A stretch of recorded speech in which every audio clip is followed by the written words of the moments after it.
And welcome to Roadside Notes. I'm Christopher, the Route 66 chaplain, and these are the readings from the Faith and Good Courage Journal found at faithandgoodcourage.com. Stories from and for the road, a little grace for the miles ahead, and reminders that hope still travels with us.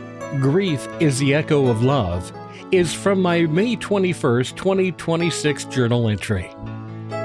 I was sitting in one of my local diners one morning with a cup of coffee that had pretty much long since cooled when I learned grief is the echo of love. The place was quiet except for a low hum of conversation and the occasional clink of silverware against a plate.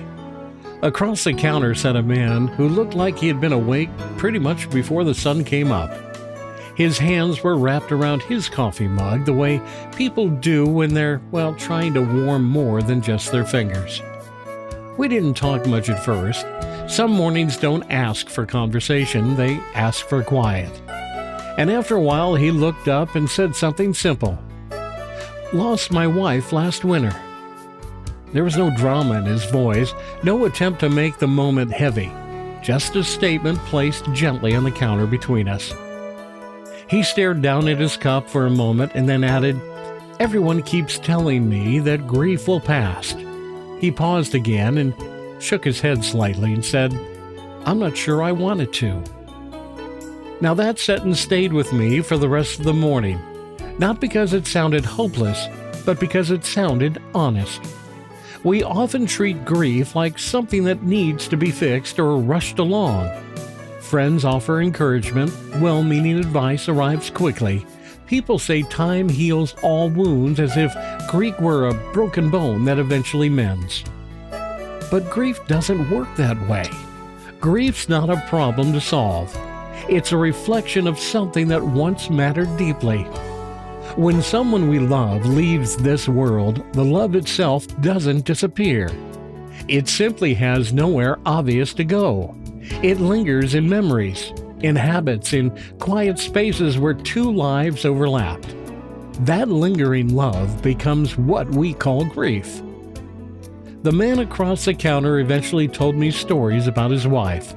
Little things mostly, the way she hummed while cooking, the way she insisted on feeding every stray cat that wandered near their porch, the way she would reach out for his hand when they crossed a street even after decades of marriage.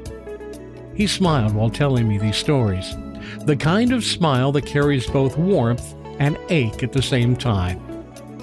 That's when it occurred to me that grief is not the opposite of love. It's the echo of love. Every tear, every quiet moment of longing, every memory that stops you in your tracks is simply love continuing to speak after someone is gone. And maybe that's why grief hurts so much. It reminds us how deeply we were capable of loving someone else.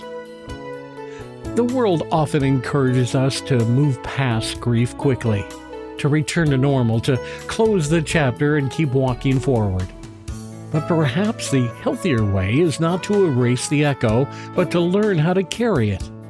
Grief softens over time, but the love behind it never disappears. It becomes part of the way we see the world, part of the compassion we show others, part of the patience we develop with people who are hurting. And in that way, grief can quietly shape us into kinder people, because once you've carried the echo of love, you begin to recognize it in others. In my roadside reflection, grief is not something to rush through or silence. It's the quiet echo of a love that once lived in your life. When someone you love is gone, the grief you feel is simply proof that the love was real. Instead of trying to escape it, honor it. Carry it gently. Because every echo of grief begins as a voice of love that was strong enough to change your life and helps you embrace the idea that grief is the echo of love. Travel well, my friends. Have faith and good courage.